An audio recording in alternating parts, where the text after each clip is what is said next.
방영된 적이 있었습니다. 그런데 그 상도라고 하는 그 드라마를 그 장면 가운데에 이런 장면이 생각납니다. 당대의 세도가가 그 드라마의 주인공을 만났죠. 그 주인공에게 이런 퀴즈를 냅니다. 남대문에 하루에 드나드는 사람들의 그 성을 가진 사람들의 그 성수가 모두 몇 개인지 알아맞추면 내가 너에게 이 상권을 주겠다, 이런 그 퀴즈를 낸 적이 있습니다. 여러분들께서 생각하시기에는 그 당시에 하루에 남대문을 드나드는 그 사람들의 그 성이 모두 총 몇 개의 성이 있을 것 같습니까? 물론 나와 같은 정 씨도 있을 것이고 이 씨도 있을 것이고 그리고 김 씨도 있을 것이고 여러 개의 성이 있을 터인데 그 성이 모두 몇 개인가 라고 하는 것이 퀴즈였습니다. 거기에 대한 답을 주인공이 내는데 이렇게 답을 합니다. 많은 성씨가 있지만 그러나 남대문을 드나드는 사람의 성씨는 딱 두 가지밖에 없습니다. 하나는 이가와 하나는 해가입니다. 그렇게 답변을 했죠. 이가 나에게 이로운 사람, 그리고 해가 나에게 해로운 사람. 그래서 드나드는 사람의 수는 참으로 많이 있지만 그 사람을 둘로 분류한다면 나에게 이로운 사람과 나에게 해로운 사람으로 분류할 수 있다. 이런 종류의 넌센스 퀴즈 같은 그런 답변을 한 적이 있습니다. 교회 안에서도 마찬가지라고 생각을 합니다. 교회 안에도 두 부류의 사람이 있다라고 생각을 합니다. 많은 성씨가 있지만 그 두 부류의 사람들을 구분하면 첫 번째 부류의 사람은 제자의 삶을 살아가는 그런 사람이 있는가 하면 두 번째는 무리 가운데 속해 있는 사람의 삶을 살아가는 사람이 있습니다. 예수님은 수천 명에게 설교를 하셨습니다. 그리고 개인적으로 여러 계층의 사람들을 1대1로 만나서 구원과 기적을 베풀어 주셨습니다. 그런데 예수님은 그 대중과 그리고 개인에게 머물지 않았습니다. 수천 명, 수만 명의 사람들에게 말씀을 전파하시는 예수님의 모습은 참으로 멋졌지만 예수님께서 항상 마음을 주셨던 사람들은 바로 12 제자였습니다. 그 중에서 특별히 3사람이었죠. 어떤 의미에서 보면 일종의 편애입니다. 그런데 놀라운 것은 예수님께서는 그분의 평생을 제자들에게 다 쏟아 부어주셨다라고 하는 것입니다. 그런데 예수님께서 골라서 부르신 그 제자들의 면면을 보면 참 보잘것없는 사람들이 많이 있었습니다. 출신 성분이 그렇게 썩 좋지 않았죠. 멸시와 천대를 받던 사람들이었습니다. 사람들이 대놓고 무식한 것들이라고 말할 정도로 배움이 일천했습니다. 사도행전 4장 말씀 보면 베드로와 요한이 성령에 충만해서 장로들과 서기관들 앞에서 예수 그리스도에 대한 복음을 선포를 합니다. 구원 선포를 하는 것을 듣고 장로들과 서기관들이 놀라서 이렇게 고백을 합니다. 사도행전 4장 13절 말씀 같이 한번 볼까요? 시작.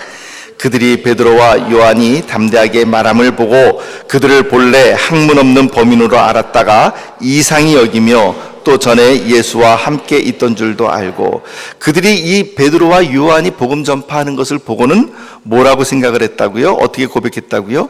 그들이 본래 학문 없는 평범한 사람 혹은 배우지 못한 무식한 것들이라고 이렇게 무시를 했던 것을 알 수가 있습니다. 오늘 본문에 나타난 제자들의 면면을 한번 같이 볼까요? 마태복음 10장 2절에서 4절 말씀입니다. 마태복음 10장 2절에서 4절 말씀 시작.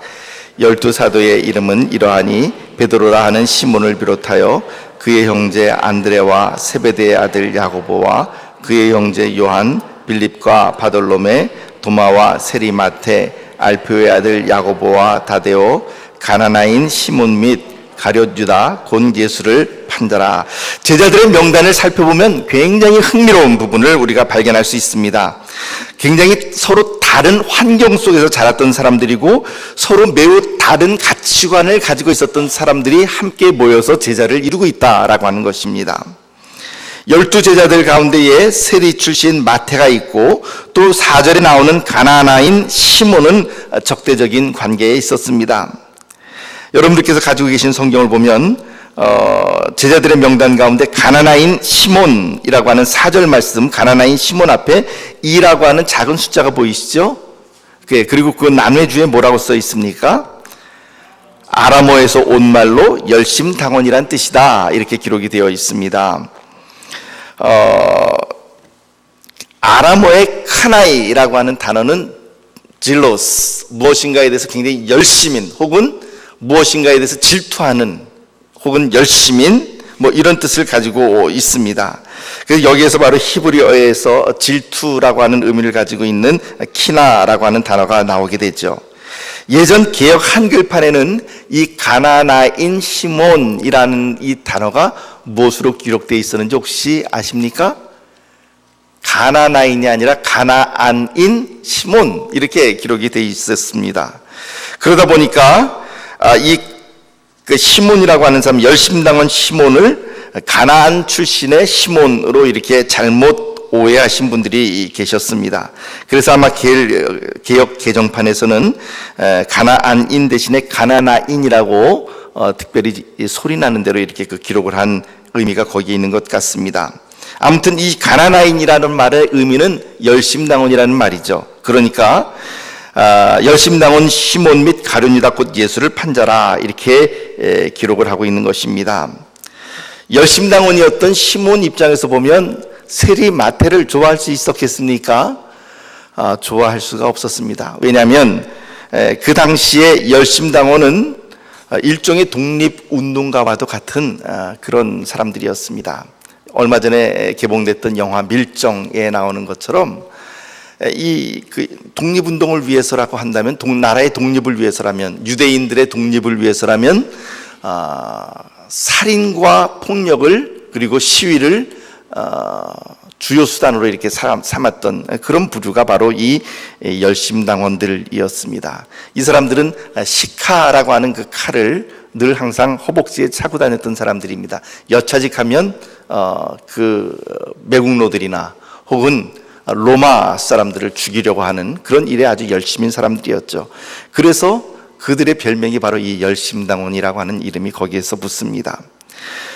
정치적으로는 로마의 압제에서 해방되어 유대인의 나라기를 세우기를 갈망하는 사람들이었죠. 반면에 세리는 어떤 사람이었습니까? 몇 번 말씀드린 것처럼 세리는 로마 정권에 빌붙어서 동족들의 고열을 빼먹는 그런 매국노 취급을 받았던 사람들이었습니다. 열심당원 가나나인 시몬은 그러므로 세리 마태를 결코 좋아할 수 없었습니다. 비유를 하자면 일제시대 때의 독립운동가와 일제시대 때의 형사, 그러니까 고등계 형사를 독립운동가가 좋아할 수 없었던 것과 똑같은 것이죠. 또한 제자들의 면면을 보면 종교적인 열심이 대단했던 바돌로메가 있고, 갈릴리 어부 출신이면서도 부자 세베대 집안의 자녀였던 야고보와 요한도 여기에 이름이 있습니다. 무엇보다도 예수님을 판 가룟 유다라고 하는 이 사람의 이름도 제자들의 명단에 포함이 되어 있습니다. 이처럼 예수님의 제자들의 면면을 보면 몇 가지 특징이 있습니다. 첫째, 평범한 사람들 혹은 평범 이하의 사람들, 그러니까 배우지 못했다고 사람들에게 손가락질 당하는 사람들, 혹은 좀 잘나봐야 평범한 사람들, 그리고 그 가운데에는 서로 간에 갈등을 일으킬 만한 가치관을 가진 사람들이 많았다는 거죠. 예를 들면 가나나인 즉 열심당원 시몬과 세리 마태 사이가 그랬던 것이죠. 이처럼 이 명단에 나타난 제자들의 면면을 보면 참 다양한 사람들, 다양한 계층의 사람들로 구성되어 있다라는 것을 우리가 알 수가 있습니다. 자, 이 12명의 제자들 가운데에 여러분들께서 보시기에는 그 누가 예수님의 제자로서 가장 그래도 자격이 있는 사람이다, 이런 생각이 드십니까? 달리 이야기하면 요즘 말로 하면 면접을 봐서, 대기업에서 이렇게 면접을 보는 것처럼 면접을 봐서 제자 입사 시험을 치른다고 한다면 누가 가장 합당한 1순위로 합격할 수 있는 사람이겠습니까? 여러분들의 생각은 누구십니까?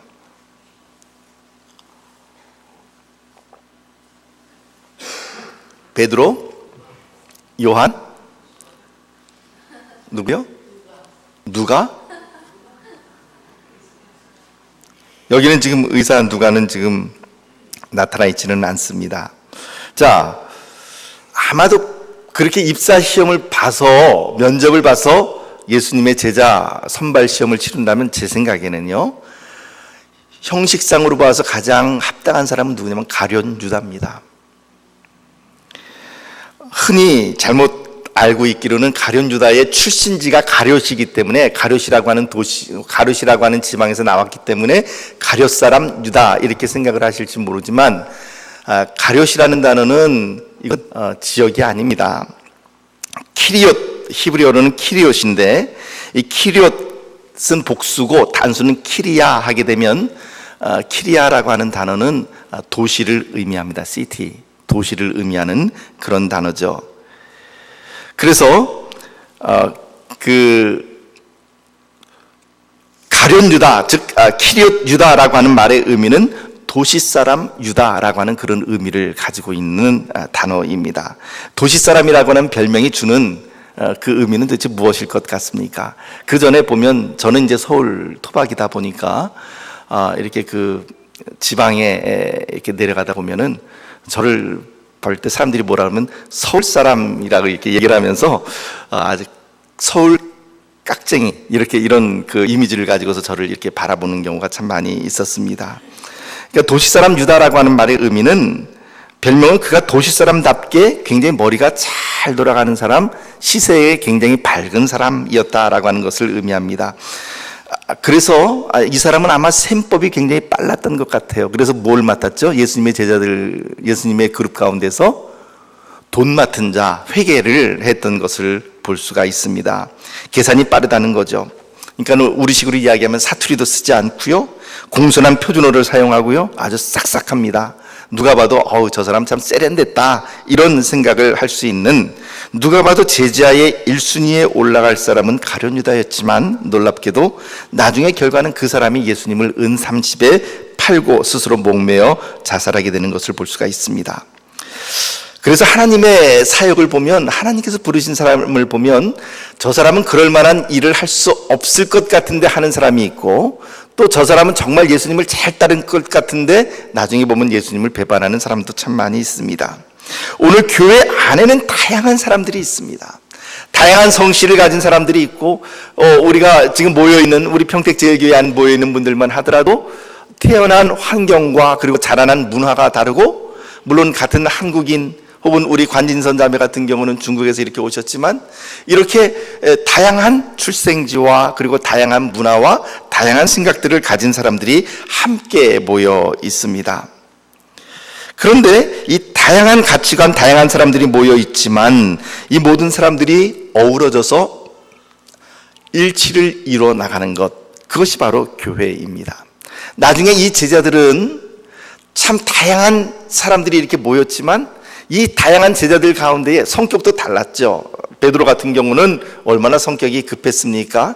요한 같은 경우는 야고보와 요한 같은 경우는 예수님에게 무슨 별명을 받았죠? 보아너게, 우레의 아들이다 라고 하는 그런 별명을 받을 만큼 굉장히 성격이 급했던 사람들입니다. 하지만 성격이 급한 사람이든 차분한 사람이든, 그리고 또한 자기가 가지고 있는 이념이 열심당원이든 혹은 과거의 직업이 세리였든 간에, 이 모든 다양한 사람들이 예수 그리스도로 말미암아 제자가 되고 난 이후에 그들의 삶은 어떻게 해요?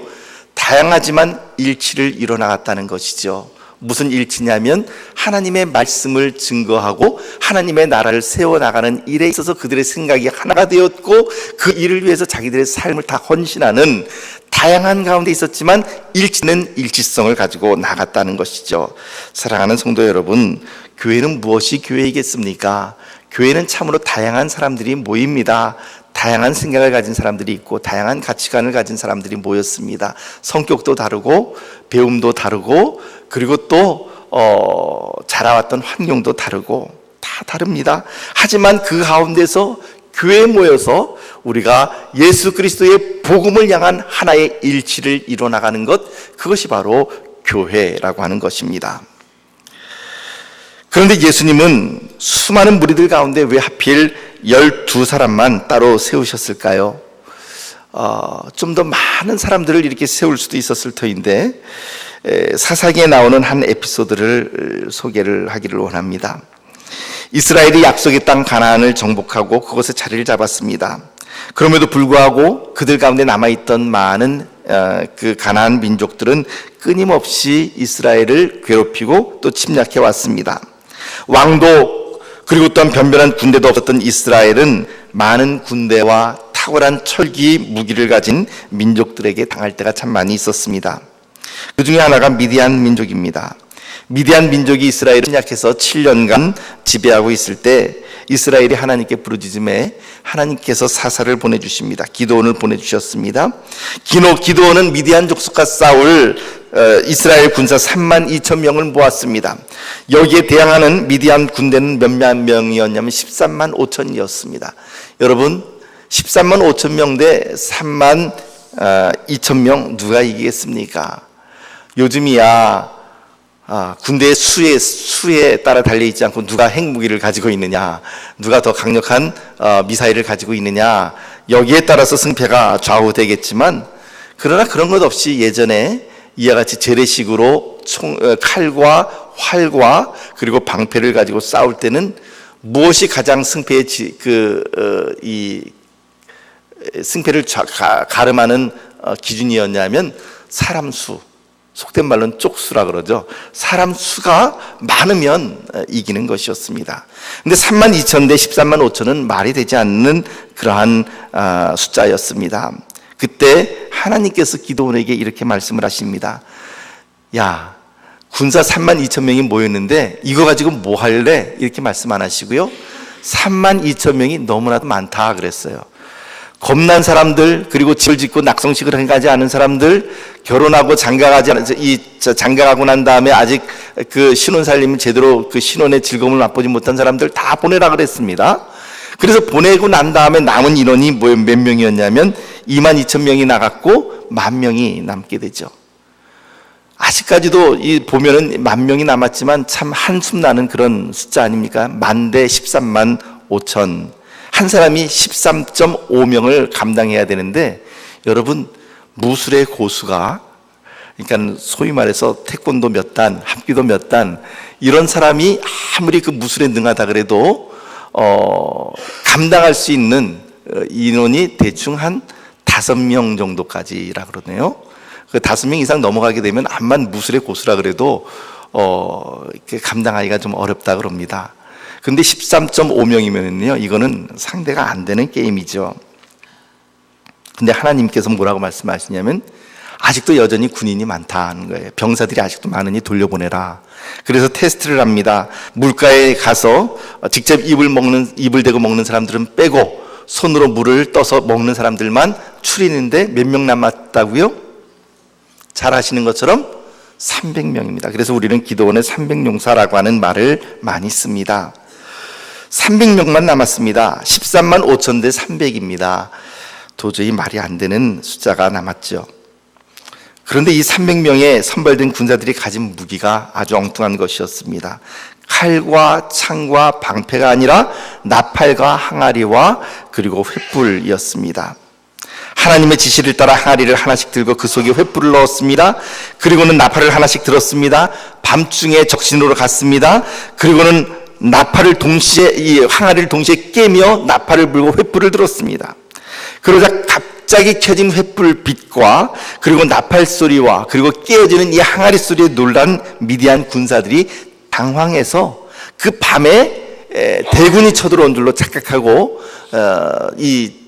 물론 잠에서 좀 덜 깬 것도 있었겠지만 당황해서 서로 쳐 죽이는 그런 일들이 일어나게 되고 기드온은 큰 승리를 거두게 됩니다.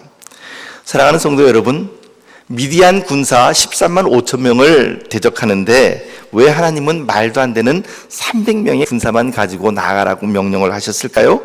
사사기 7장 2절 말씀 가운데 이런 말씀이 나옵니다. 함께 읽어볼까요? 시작. 여호와께서 기드온에게 이르시되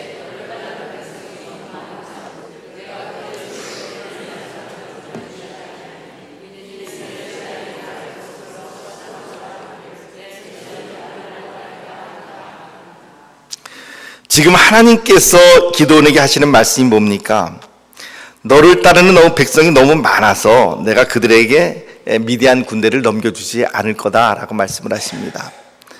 그 이유인즉슨 이스라엘이 스스로 자랑하기를 내 손이 나를 구원하였다라고 말하지 못하도록 하기 위해서 하나님께서는 추려서 300명만 나가겠다는 것입니다. 32,000명이 나가서 싸웠다면, 혹은 10,000명이 나가서 싸웠다면, 그래도 우리 너무나도 용맹스러워서 일당 100은 아니다 할지라도 일당 13.5명을 해치웠어, 이렇게 스스로 자랑할 수 있는 여지를 다 차단해버리기 위해서 다 돌려보내고 300명만 남게 했다라고 하는 것입니다. 주님께서 하나님이 제일 싫어하시는 이 말이 있습니다. 그 말이 뭔지 아세요? 자랑하는 겁니다. 내 힘으로 했다라고 하는 것입니다. 내가 했다라고 하는 것입니다. 그 말을 하나님께서는 제일 싫어하십니다.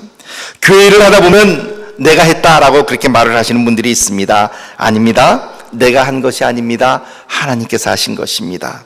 예수님의 제자 선택도 그랬습니다. 고린도전서 1장 26절에서 29절 말씀 함께 읽어보도록 하겠습니다. 시작. 형제들아, 너희를 부르심을 보라. 육체를 따라 지혜로운 자가 많지 아니하며 능한 자가 많지 아니하며 물벌 좋은 자가 많지 아니하도다. 그러나 하나님께서 세상에 미련한 것들을 택하사 지혜 있는 자들을 부끄럽게 하려 하시고, 세상에 약한 것들을 택하사 강한 것들을 부끄럽게 하려 하시며, 28절 시작. 하나님께서 세상에 천한 것들과 멸시받는 것들과 없는 것들을 택하사 있는 것들을 폐하려 하시나니, 29절 시작. 이는 아무 육체도 하나님 앞에서 자랑하지 못하게 하려 하심이라. 아멘. 이 고린도전서 말씀 보니까 사도 바울이 이렇게 이야기합니다. 형제들아, 하나님께서 너희를 불러주셨는데 너희들의 모습을 한번 잘 봐라. 너희들 가운데에 육체를 따라서 많이 배운 이 지식이 많은 사람들이 많지 않고, 능력이 있는 자들이 많지 않고, 가문이 좋아서 문벌 좋은 자가 많지 아니하지만, 그러나 하나님의 선택 원리는 무엇이라고요?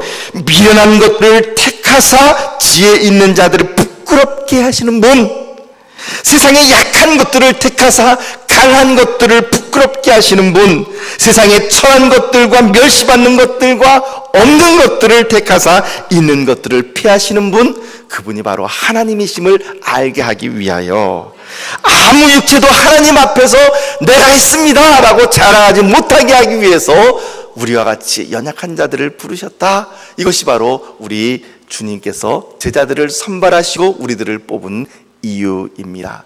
사랑하는 성도 여러분, 우리 자신들을 보십시오. 우리 자신들이 육체적으로 많이 배운 사람들 그렇게 많지 않습니다.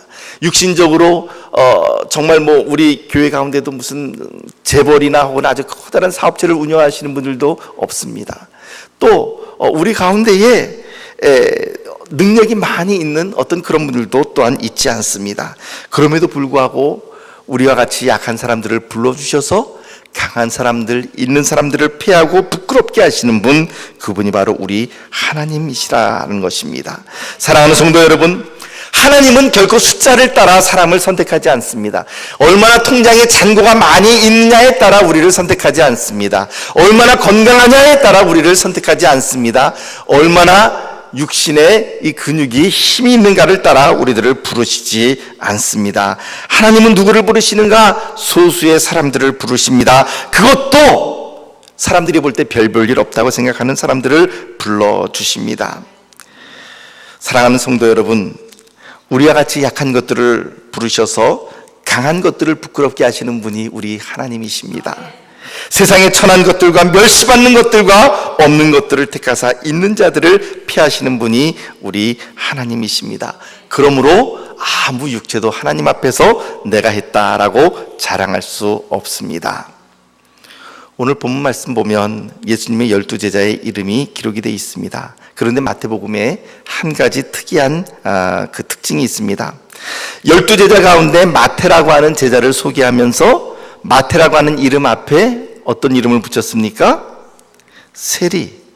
3절 말씀을 보십시오. 빌립과 바돌로메, 도마와 세리, 마태. 세리라고 하는 단어를 붙였다라고 하는 것입니다. 일반적으로 말씀드린 것처럼 사람 앞에는 그 사람의 출신 지역을 주로 많이 붙입니다. 그래서 나사렛 예수 그러면 나사렛 출신의 예수를 의미하는 것이죠. 그러나 출신 지역 대신에 특별하게 오늘 본문은 세리라고 하는 직업을 붙였습니다. 세리 마태, 매우 특이한 경우입니다. 이미 설명드린 것처럼 당시에 세리라고 하는 직업은 이스라엘 백성들이 가장 싫어하고 멸시하는 직업이었습니다. 로마에서는 각 지역별로 세금을 부과합니다. 그럼 그 세금 부과한 것을 충실하게 이행해서 세금을 걷어서 수납해서 로마 정부에 갖다 바치는 사람이 누구라고요? 세리입니다. 그런데 세리는 그 당시에 세리는 월급이 없었다 그러죠. 그러니까 월급 대신에 네가 알아서 뜯어먹어라 라고 하는 것이었고, 이 로마 정부에서는 자기들이 부과한 세금만 들어오면 나머지 얼마를 더 걷든지 어떤 방법으로 걷든지 개의치 않았습니다. 그러니까 여기는 굉장히 많은 부정의 여지가 남아 있었고, 세리들은 모든 악한 방법들을 동원해서 백성들로부터 세금을 걷어들여 착복했습니다. 오죽하면 세리와 창기라고 하는 그런 단어가 생겼겠습니까? 이처럼 세리라고 하는 직업은 결코 자랑할 수 없는, 별 볼 일 없는 부끄러운 직업임에 분명합니다. 이 마태라고 하는 사람이 세리라고 하는 직업을 선택한 것으로 보아서 아마도 그의 출신 성분이 그렇게 썩 좋은 것은 결코 아니었으리라고 생각을 합니다. 왜냐하면 주로 세리 역할을 하는 사람들은 가문이 별 볼 일 없는 사람들, 그러니까는 정상적인 방법으로는 출세할 수 있는 방법이 없는 사람들, 그럼에도 불구하고 머리는 똑똑해서 셈이 바르고, 그래서 사람들에게서 잘 이 세금을 뜯어낼 수 있는 사람들, 좀 야비한 사람들, 그런 사람들이 세리의 직업을 가지고 있었던 것이죠. 마태복음의 저자는 12제자의 이름을 기록하면서 세리 마태라고 기록을 하면서 마태가 과거에 세리였음을 밝혀주고 있습니다. 이것을 기록하고 있는 마태복음의 저자는 마태에게 개인적으로 나쁜 감정이 있었을까요? 그러기에 12제자의 이름을 기록하면서 마태의 이름 앞에 세리라고 하는 직업을 붙인 것일까요? 근데 여러분, 우리가 이 기록에 대해서 신선한 충격을 받을 수밖에 없는 것은 바로 이 마태복음을 기록한 사람이 누구라고요? 마태복음을 기록한 사람은 누굽니까? 예, 마태입니다. 바로 그 자신입니다. 자기 자신을 지칭하면서 우리는 내가 쓸 때는 나의 직업, 좀 부끄러운 직업이 있으면 그거 빼고서 쓸만도 한데 자기의 직업을 굳이 밝히고 있는 모습을 볼 수가 있습니다. 세리라고 적고 있는 것이죠. 그것이 그 세리라고 하는 직업이 결코 자랑스럽거나 명예스러워서 그것을 적은 것은 결코 아닐 것입니다. 마태 자신도요, 세리가 얼마나 추하고 더러운 직업인지를 잘 알고 있습니다. 그럼에도 불구하고 자기의 이름을 기록하면서 그 앞에 세리라고 하는 직업을 기록한 것은 그렇게 부끄럽고 추했던 자신이 하나님의 은혜로 말미암아 변화되고 오늘날 복음을 증거하는 사도가 되었고 이 복음서를 기록하고 있음을 스스로 간증하고 있는 것입니다. 사랑하는 성도 여러분, 마태가 자기의 아픈 과거를 자신 있게 말할 수 있는 것은 그 과거의 아픔으로부터 해방되고 자유를 얻었기 때문에 그런 것입니다. 과거의 아픔이 자기 자신에게 수치로 남아서 상처로 남아있는 것이 아니라 하나님의 은혜와 영광을 노래하는 도구가 된 것입니다. 사랑하는 성도 여러분, 오늘 제자들의 면면을 보십시오. 제자들은 다들 부족한 사람들이었습니다. 평범한 사람 혹은 그 이하의 사람들이었습니다. 그 가운데는 세리 마태가 있었습니다. 그러나 하나님의 은혜는 그들을 불러서 제자로 삼아주셨고 그들을 통해 오늘 우리에게까지 복음이 증거되게 해주셨습니다. 오늘 우리들도 역시 하나님의 부르심을 받았습니다. 이 세리 마태처럼 혹은 베드로와 요한처럼 우리들도 다 부름을 받았습니다. 우리들은 나에게 연약하고 흠이 많고 또 때로는 건강상의 혹은 때로는 물질상의 환경상의 흠이 있음으로 인하여서 나 같은 것은 하나님께 크게 쓰임받을 수 없다라고 말을 하기도 합니다. 그러나 오늘 이 제자들의 면면을 보십시오. 제자들 가운데에 힘이 있었던 사람들, 능력이 있었던 사람들, 문벌이 좋았던 사람들은 아무도 없습니다. 가장 그나마 쓸만했던 사람 가룟 유다, 도시 사람 유다는 그럼에도 불구하고 오히려 예수님을 배반하는 자의 자리에 나가게 되었습니다. 오늘 여러분들 안에 감추고 싶은 어떤 아픔, 과거와 아픈 상처가 있을 수 있죠. 그런데 어쩌면 세리 마태가 그랬던 것처럼 우리가 숨기고 싶은 깊은 마음의 상처, 아픔들은 오히려 우리를 하나님 앞에 세울 수 있는 놀라운 보석과 같은 그런 기회가 될지도 모릅니다. 바라옵기는 오늘 저와 여러분들이 무리 가운데에 속해 있는 자들이 아니라 바로 제자들로서 하나님 앞에 예수 그리스도로 말미암아 부르심을 받은 자들로서 우리의 있는 모습 그대로 주님 앞에 나아가 쓰임받는 귀한 주의 백성들 되시기를 예수님의 이름으로 축복합니다. 기도하겠습니다.